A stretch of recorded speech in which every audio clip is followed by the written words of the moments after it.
Alrighty, Gurus. On to matchup number 3 against Chris and Jeff. BallsOnYa. First of all, Jeff, great trade that you did with Egan. I think it was a fair trade. I think it was a good trade on both ends, but you definitely won that trade. You definitely made your team a contender. If you weren't already, you definitely are now. You're definitely on my radar for sure because that trade definitely made your team better for sure. But you're facing Chris this week, and Chris is my team that I like this year. So Jeff is definitely going to be contending, like I said. I think that him being active on the waiver wire and active trading is going to propel him up in the ranks. I think that him picking up and playing Jalen Wright this week is a huge statement to the league, telling us that, hey, I'm here to compete and I'm here to show you guys how to manage a team. Picking up a person off a waiver wire with an offense that stout, and him having the opportunity of playing this week as well and being a big factor and having a big role this week is huge. So good pickup, good play, Jeff, on that one. I love Godwin. I've always been a fan of Godwin, always been a fan of how he plays as a Bucks fan, but also in fantasy purposes. And I think that they're finally fucking using Godwin how they should use him. And he is the man. I love Godwin this year. So good play on him. Lamar should do Lamar things against Las Vegas. I'm not worried about Lamar.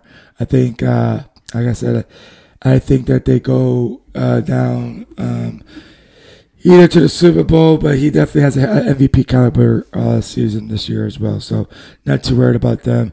But holy Cooper Kupp. Listen, good job drafting him, Chris. I don't know if that was you that drafted him or your VP of player personnel that drafted him, but man, this fucker's going to eat. This guy's going to get fucking like 20 targets this game or in the game as long as Nakua's out. As long as Puka Nakua's out, Cooper Kupp has a chance to be wide receiver 1 for the remaining of those weeks that Nakua's out, just from volume and targets alone, because he will be force-fed the ball. Stafford doesn't trust nobody else in that offense for obvious reasons than Cooper Kupp. And now that he's back healthy, he's going to use him like he's never used him before. So Cooper Kupp is a force to be reckoned with as long as Nakua is out. And that is a huge play this week for Chris, in my opinion. As soon as Jamar Chase starts acting like a diva and just plays football, he comes back, man, holy fuck. This wide receiving room is crazy good.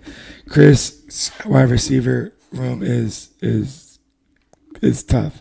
That's a tough wide receiver room. So I'm excited to see that in full health and full go, because that's going to be high scoring, especially when you have Joe Burrow at the helm leading the way. I think that Chris can be in talks of putting up top numbers on a weekly basis. So Joe Mixon looked good.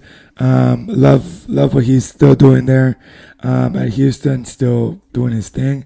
Even with all those mouths to feed, I still feel like he got enough production to be relevant and to be, in the talks of starting top 10, top 15 running backs on a weekly basis as well. So with that being said, though, Jeff squeaks this one out. I think this is a high-scoring game. I think it's going to be 134-128. Jeff, BallsOnYa. After the trade, though, only because the trade benefited Jeff. I'm sorry, Chris. 134-128, Jeff over Chris this week. On to the next matchup.